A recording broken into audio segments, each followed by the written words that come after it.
They, So the question today is how to overcome addiction. We get addicted to different kind of substances, behaviors, or even to a person. Even in an abusive relationship, person prefers to suffer but not come out. The question I want to ask you today is how to overcome addiction. Please share your experience.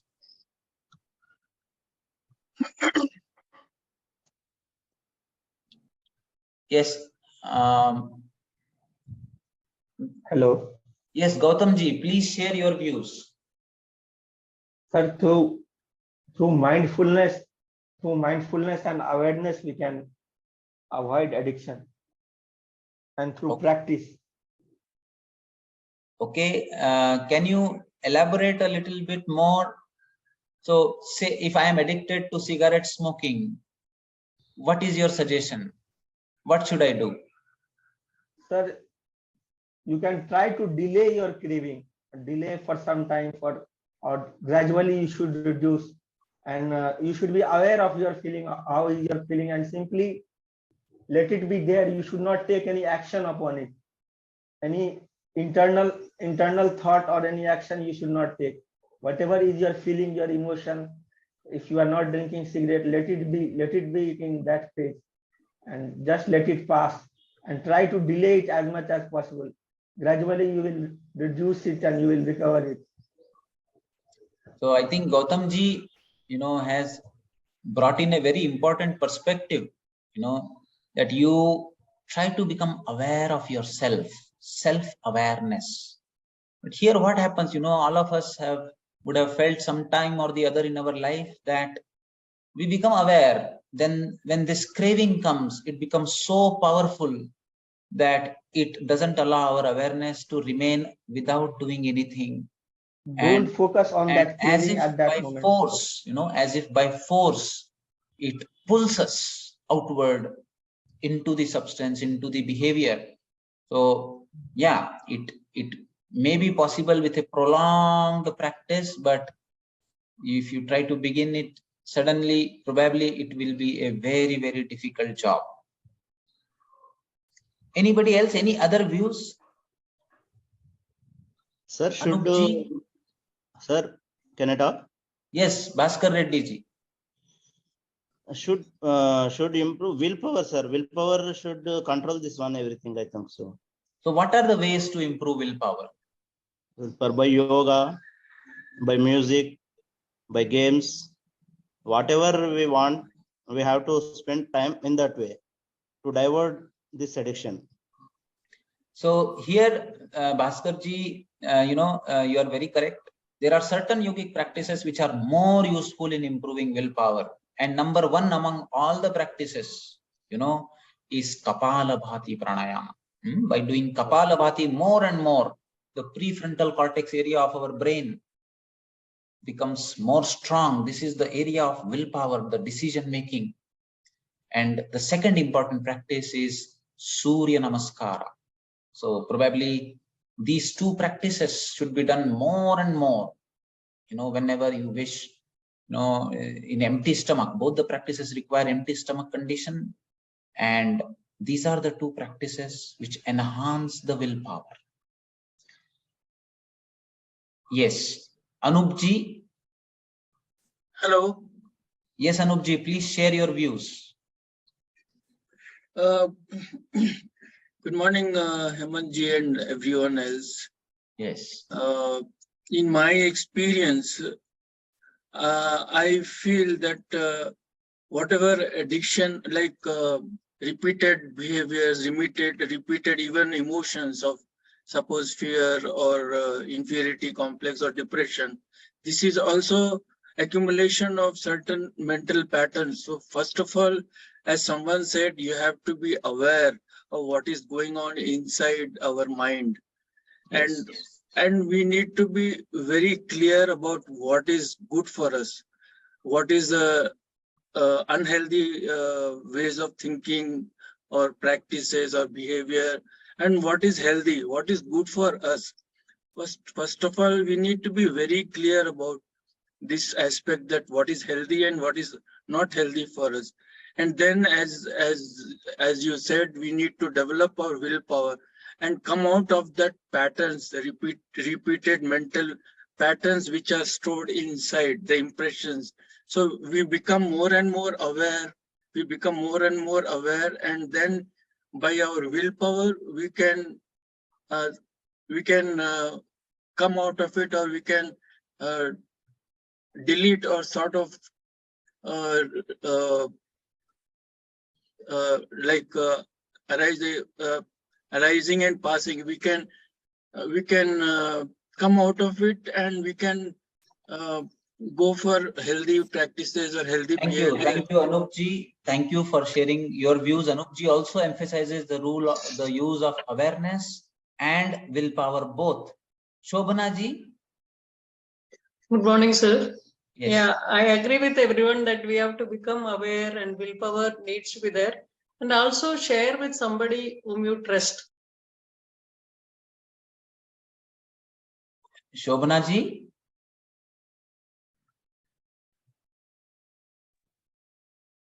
Yeah, I don't know. It became mute. Sorry. No, please tell once again.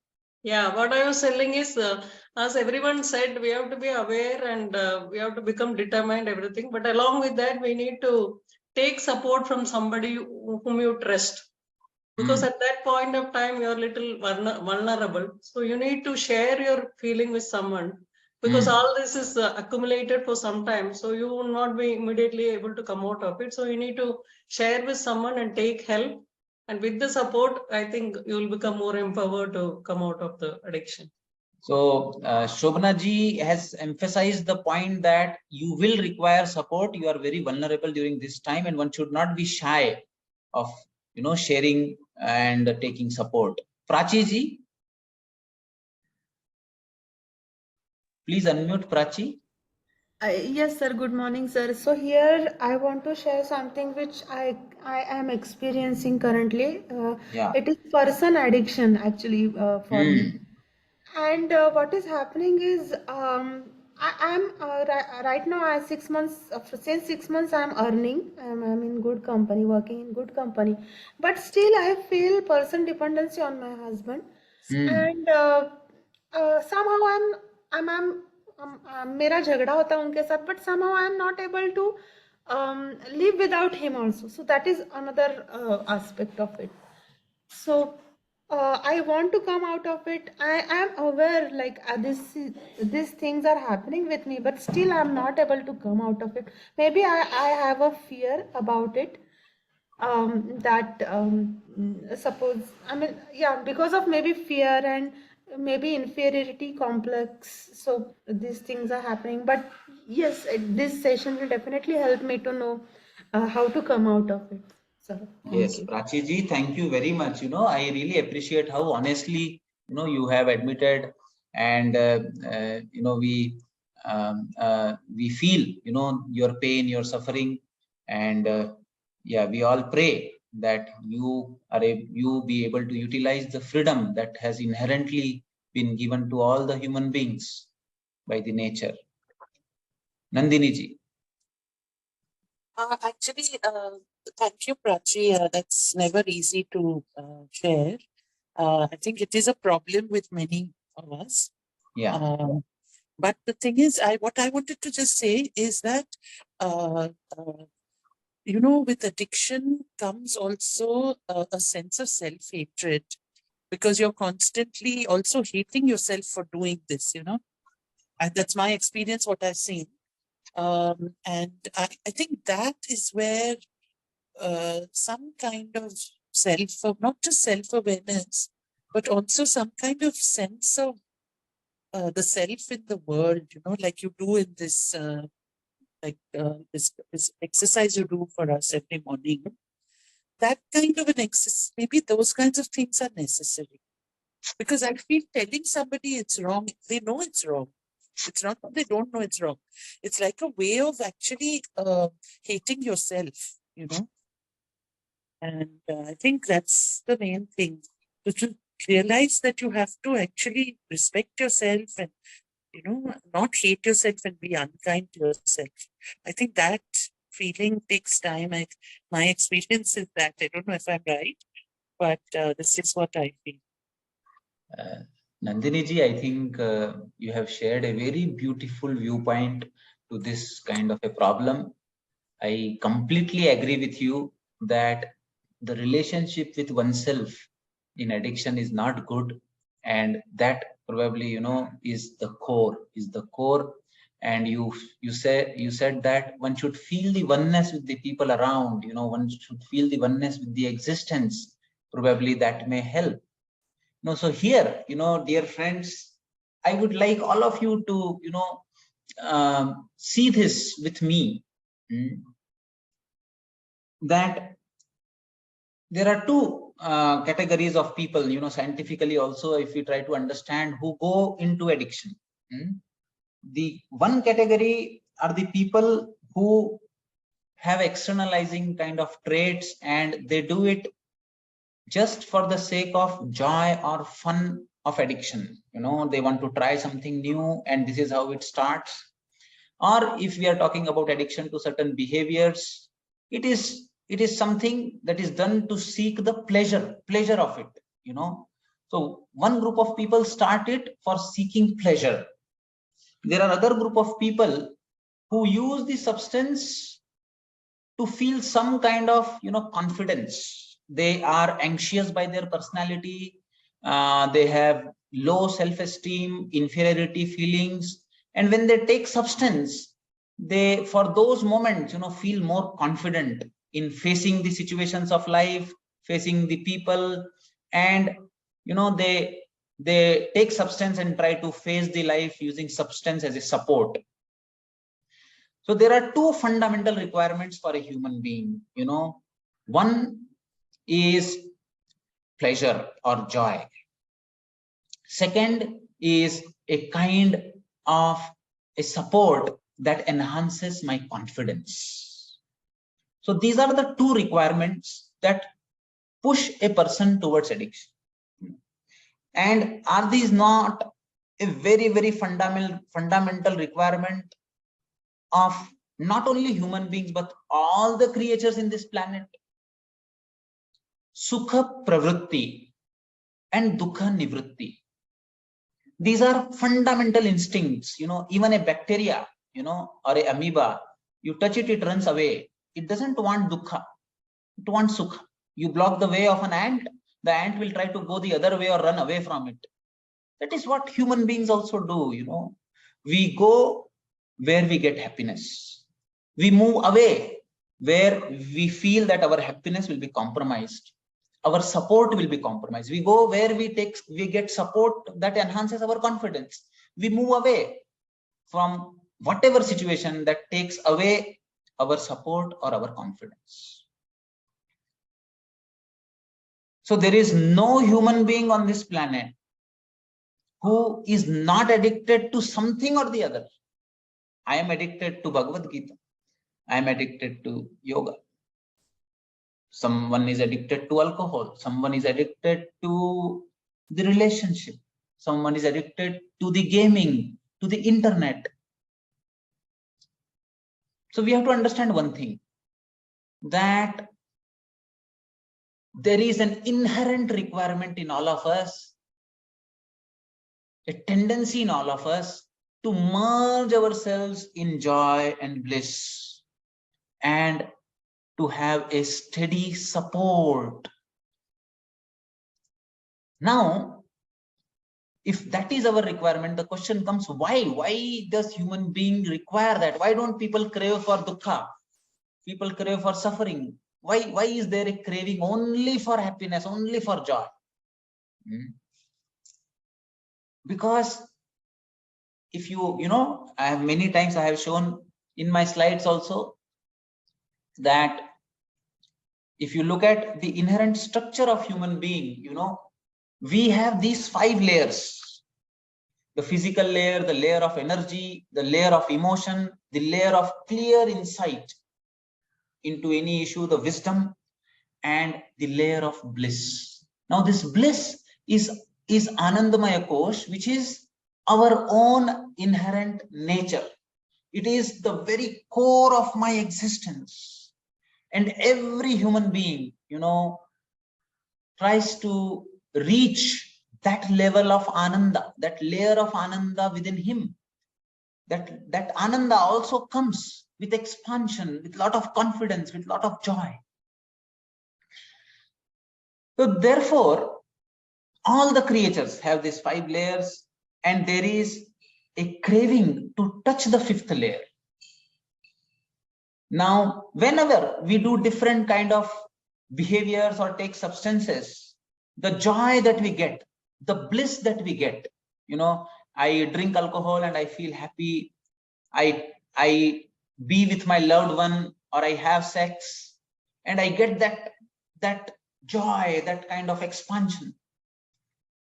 That joy which comes when you engage your senses with the object and the sensation arises is coming from nowhere else but from your Anandamaya Kosha only. But it is a conditional kind of a joy. When you fulfill a condition, then only you will get an access to Anandamaya Kosha. And what happens after that? You are moving outward, you get an access to your own Anandamaya Kosha. After that, because the 3rd layer, the layer of emotions is so thick, you have to intensely do something to separate those layers and reach the Anandamaya Kosha. And once that Anandamaya Kosha gives you an access, it is only for a moment, it is very momentary that you feel the joy. And after that, in a rebound, the superficial layers of the mind and emotions again close more tightly. You separate it by force, it closes more tightly.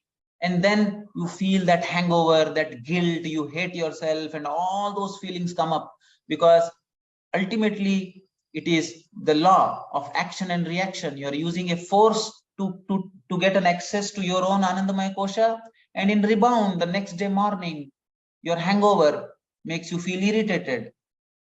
So please see that it is the thickness of the 3rd layer. The more likes and dislikes we have in our life, the more choices we have in our life, the more we are, tossing between emotions, the more difficult it becomes for us to access our own Anandamaya Kosh. So the analogy that I give is like the clouds cover the sun, the dense emotions cover our own Ananda, our own confidence.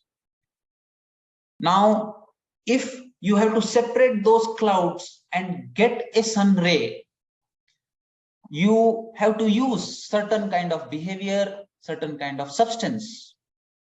So you can see the graph, the pink color is raga, dvesha, strong likes and dislikes, thickening the 3rd layer, not giving an access to the person to the 5th layer. So what he does is, he takes a substance or does a certain kind of a behavior through his senses. And when the sense organs touch the object, in that moment, momentarily, the Anandamaya Kosha comes down as the mind becomes calm for a while. He gets an access to his own Ananda. But after that, you can see the black arrows. There is a tendency for it to block again after that more strongly. So that when the next time you have to access your own Anandamaya Kosha, you will require a higher dose to separate your emotions. So in in Sharabi movie, there is a song. It says, "Nasha sharab mein hota to nachti botal." If there was this addiction property in the wine itself, then the bottle would be dancing. But it is the substance coming in contact with your object, the sense organ, that allows your emotions to pacify for a while, separate it, and gives you your own Ananda. So whatever that you do, first thing you realize that the Ananda is not coming from the substance, from the person, from the act. The Ananda is coming from within you. It is your own right. But only thing that has happened is you have made it conditioned that your own Ananda will come to you only when you do this behavior, when you take this substance. Now, what happens to a yogi, who is every day anyways turning inwards? He is overcoming his likes and dislikes. His emotions are not as in turmoil. His ragas and dveshas are coming down. He's becoming more and more samatvam. He's developing in his mind. Such a yogi starts thinning out the third layer of manomaya kosha slowly, slowly, slowly. His asmita, his I-ness, his identification with the mind-body complex starts becoming lesser and lesser. He feels more expanded in these 5 layers. These people who have addiction, they feel very tight with only the first layer, the body. But the people who are on the path of yoga feel more expanded. They have less strength in the likes and dislikes into their senses and emotions. And as you keep on turning yourself inwards every day, every day, every day, towards the very source of your creation, you start gaining an unconditional access to your own Anandamaya Kosha. Without any reason, you just sit calm, the Ananda in you starts trickling down. And the more you turn inwards, the more it comes. And in the beginning, you may require a full 1 hour yoga session to get an access to that Ananda. As you keep on practicing, just by closing the eyes, just by chanting Om 1 time, 2 times, you get an access to that state. This is called as reverse tolerance. With substance, with behavior, you need more and more each time to get few drops of joy. But with the path of yoga, the addiction to the path of yoga, which is actually the addiction to your own self, with time you require lesser and lesser dose to reach the same effect. So just, with my curiosity thinking about it, what would be the Panchakosha structure of a yogi who has reached that state of continuous access to his own Ananda? This graph, just watch it carefully. This is the state of a beggar who is begging his own self for a drop of joy. And this is the graph of the king. So what has happened here is that the third layer has become thinner. There is expansion of the second layer, the expansion of the Vijnanamaya Kosh, and in the waves, the Ananda, the waves of Ananda are coming unconditionally. Kabir says, that when you are taking bath in an ocean, who will care for small ponds? So, therefore, dear friends, using willpower, becoming self-aware, will not work until and unless you have got an anchor within you. Person is searching an anchor, but he is searching outside. He is externalizing that same support, that love, that bliss is available in the depth of the heart. Osho, the Osho's word I recollect, Osho says, नशा तो हर किसी की जरूरत है, पर नशा ऐसा हो जो होश देने वाला. Everybody needs addiction, but the addiction should be such that gives you more and more awareness, more and more freedom, more and more strength, more and more health. So this is my understanding of addiction. Right now, the person who are addicted, in them, the sense organs, the horses have become most powerful. They are driving the rider, they are driving the consciousness into their own direction. Therefore, the chariot of life is going haywire. What we are doing every day morning here in this class is we are trying to shut down these horses, strengthening the intellect and looking towards the consciousness, the ananda, the vijnana, which is sitting in the background doing nothing. We are trying to become one with it consciously.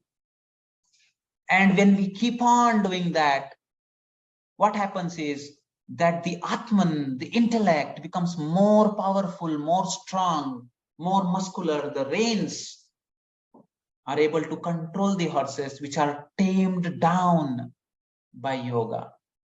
And then the chariot of life fulfills the very purpose of life, which is nothing but manifesting myself to my fullest potential, manifesting my ananda, my vijnana, my wisdom to its fullest potential through my instruments of the body, mind, and senses. Every flower has to blossom. Ananda in me blossoms in the form of what I am talking now. Ananda in you may blossom as silent. It may blossom as a song. It may blossom as poetry. It may blossom as dance. It may blossom, as some kind of social service. So in you, continuously, there is a desire to blossom and grow in your own color, in your own fragrance. All of us are flowers ready to blossom. But what happens is, with substance use, there is an artificial blossoming, but inside, the creativity gets killed. The yoga is the path to blossom. And whoever blossoms will not require any other addiction. The blossoming itself is the addiction.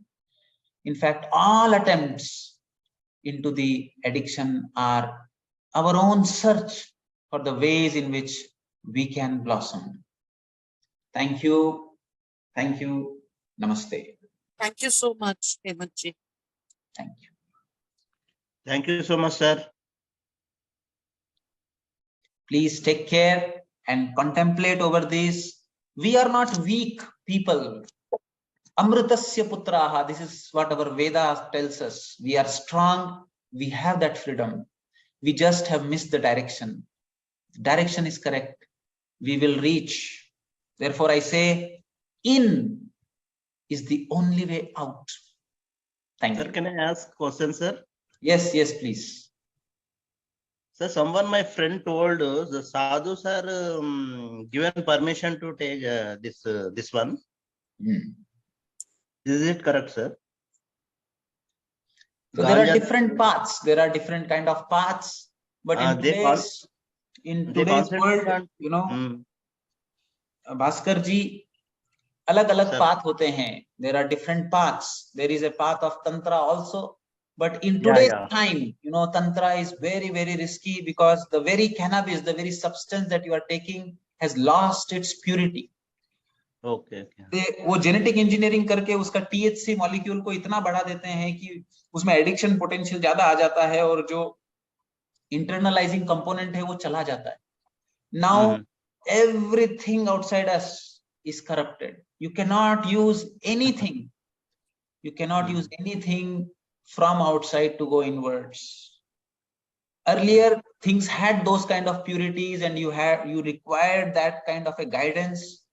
Now nowadays they are doing business, sir. अभी business है. अभी किसी भी चीज में purity नहीं है. ठीक है. The cigarette that you smoke has carcinogens. The cannabis has high THC. The alcohol is not purified. That can help in spiritual evolution.